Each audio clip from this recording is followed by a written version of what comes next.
guys, welcome back to my channel. Hope you've all had a wonderful day. Where I am in Essex, it has completely been covered in snow. We've probably got, what's that? 1, 2, 3, maybe 3 or 4 inches of snow, if not more in some places. Sorry. And yeah, so today's video is, to be honest, just a bit of like a story time, I suppose. So it's how I managed to get to work, why I abandoned my car, slipping over and landing on my arse, and the journey home again. So as I've mentioned before, I work in a children's nursery, and I work with my nan and my dad, who are part of the management team, along with me, and obviously we work with lots of other people as well. But basically, I rang my nan this morning at about 7:30, and I said, you know, is nursery open? Because where I live in like a little village, about 15 minutes away from the town centre, and about 5 minutes past the town centre is the nursery. So it's on a normal run, it's about 20 minutes away. And that's good weather, a little bit of traffic. So yeah, obviously snow, I was a little bit like, this could be, you know, tricky. Anyway, so I rang my nan and I said, are we open? Because obviously I don't want to risk the journey getting to work if we're not open. So as my nan only lives about 5 minutes away from the nursery, she said, yep, we're open, I'm going in. If you want to try and get here, then get here. But obviously don't kill yourself trying. So I said, okay, no worries, I'll give it a go, see how I get on. If I need to, I'll turn around and come home.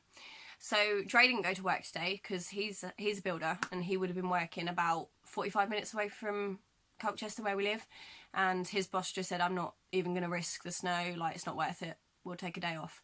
But obviously it wouldn't have been great to have both of us off. I need the money because I have a monthly car payment that comes out and various other bits and bobs.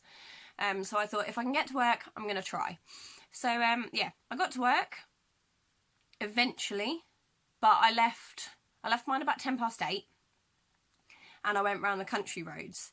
And I know what you're thinking, stupid idea, should have stuck to the main roads. I thought that too, and then I thought the main roads are going to be absolutely jam-packed full of people trying to get to places. So I went the country roads, drove about 15 miles an hour, just to make sure I was safe. I got within 10 minutes of work, after driving for at least half an hour, just trying to get to within 10 minutes away. And there's like a hill, and there were about 6, it was moving, it was really, really slow. I sat in the same place for at least half an hour, and then I saw people giving up. And at the top of the hill, there were people just abandoning their cars and leaving it, and I thought, I really don't want to leave my car in the middle of the road, because obviously, eventually, people are it's gonna start moving, the roads are gonna get clearer, so, you know, I don't want to leave my car here. So, as it happens, I was just going past the local campsite, and I thought, I'll give them a ring and ask them if it's okay if I can park my car, like, in their sort of bit. Anyway, so I rang them up, and she was like, no, our insurance doesn't cover it, you can't park your car here. So I was like, brilliant, great, where do I leave it? So I turned around, and there was a lot of skidding around in my car. I was a little bit worried that I was then going to get stuck in the middle of the road. So, you know, I did what you're supposed to do, second gear it, you know, keep your grip on the ground, steer into the swerve, you know what I mean. So I managed to turn myself around, went down a little country lane and left my car. I wasn't happy about it, and it turns out that where I left it, it was like a 45-minute walk from work, whereas it had been like a 10-minute drive. It was another 45-minute walk. So, you know, I've been sat in the car for a long time. I thought, it's okay, I'll walk it, you know, I can do this. I'm not a particularly active person, so for me to think, yeah, I could do this, you know, was completely naive. But yeah, I thought, let's give it a go. So I left my car, and I had to walk back down this country lane, and it was like the wind had just whooshed up, and I was covered in snow, and I couldn't see anything. My glasses were completely like steamed up. And yeah, it was just white. I couldn't see anything. I couldn't see if there were any cars coming. I couldn't see the two people with their dog in front of me anymore. And I didn't really know what to do. So I just sort of stood still and I thought, you know, I'll be able to hear if a car's coming. I'll just have to leave it and see how I get on. So I stood still for a bit and then I thought, right, you know, it's getting a bit clearer. Let's start walking. And I think, to be honest, it was just where I was in the lane. Like, the wind had just sort of caught up and swooshed all the snow everywhere, so I was just, you know, in the wrong place, I suppose. Too much, like, airflow or something. But yeah, so I managed to... I started the walk to work, rang my dad, and I said, I'm on my way. I've had to leave my car. Blah, blah, blah. He told me I shouldn't have bothered coming. But he said, you know, as you're walking now, you can get us lunch on the way in. And I was like, oh my gosh. Like, I just want to get somewhere and sit down. Sorry about that, guys. So yeah, I managed to start the walk, walked up quite a few little hills, and then the part where I slipped.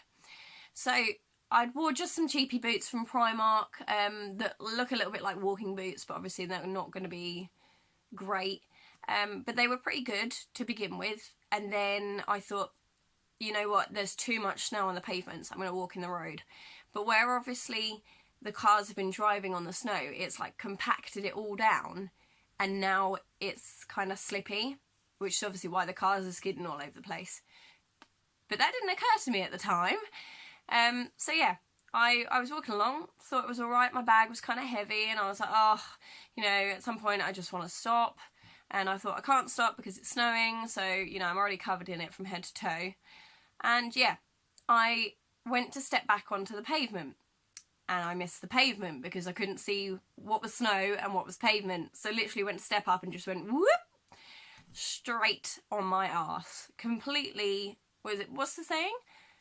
Arse over tit or tit over arse, whichever one it is, landed on it big time. And I was like, oh my gosh, I'm just going to lay here. I'm just going to lay here. But obviously I got back up, carried on the walk to work, managed to get some sandwiches for my dad, and yeah, I finally made it. And I was, you know, I was so tired. I'd not walked in those sort of conditions before, and I mean, like I said, where I live, there's not really a need for me to walk anywhere because, you know, I drive. So yeah, I'd not really sort of walked for that long in those sort of conditions before, so it was quite new to me. And when I finally got to work, my nan said, oh, you know, well done for making it. I think I got there must have been about 10 o'clock. And yeah, my nan said, right, we've got 8 kids, which is not normal because normally we have a good 40, 45. So yeah, we had 8 kids.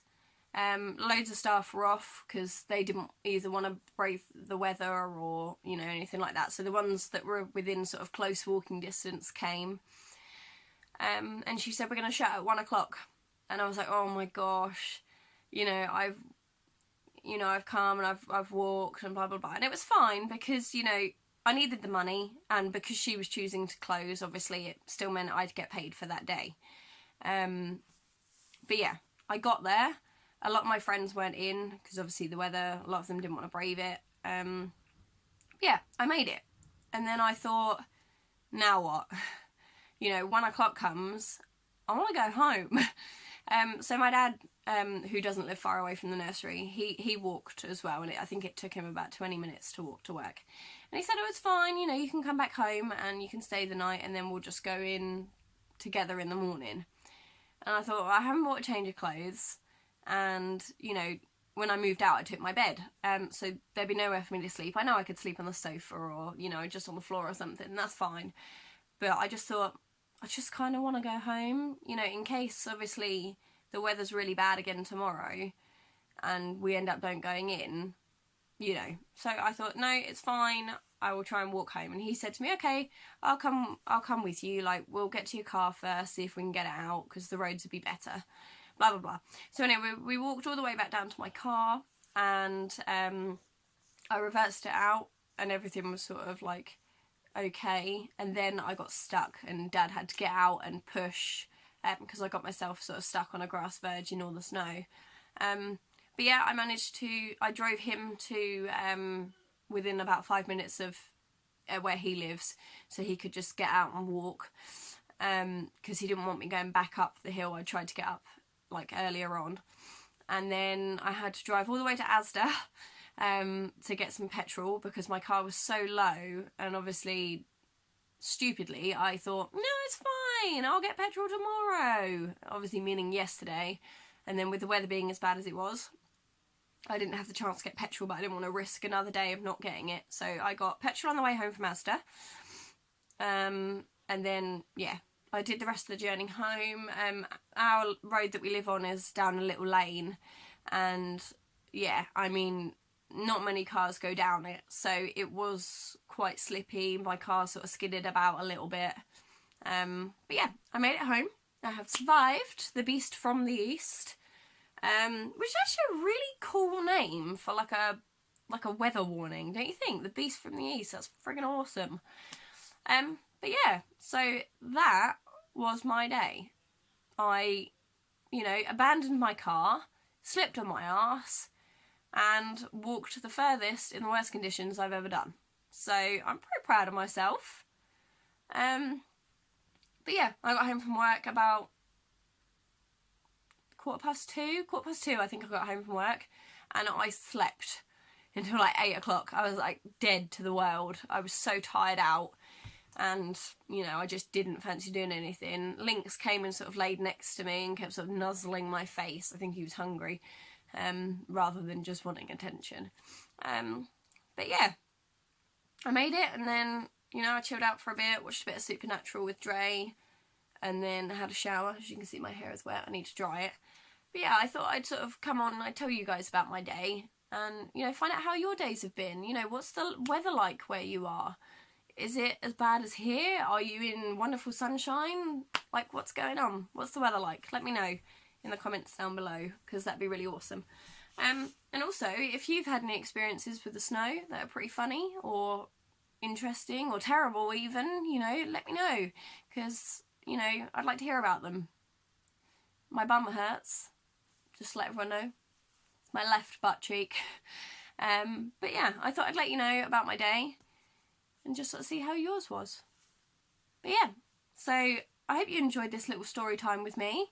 If you did, then please give it a thumbs up, because that would be awesome, and subscribe to my channel, because that would be even better. And then you won't miss out on any updates if you press that little bell either. And yeah, fingers crossed for a better day tomorrow. So take care everyone, and good luck in the snow, be safe, be careful, and I will see you guys again tomorrow. See you later, bye.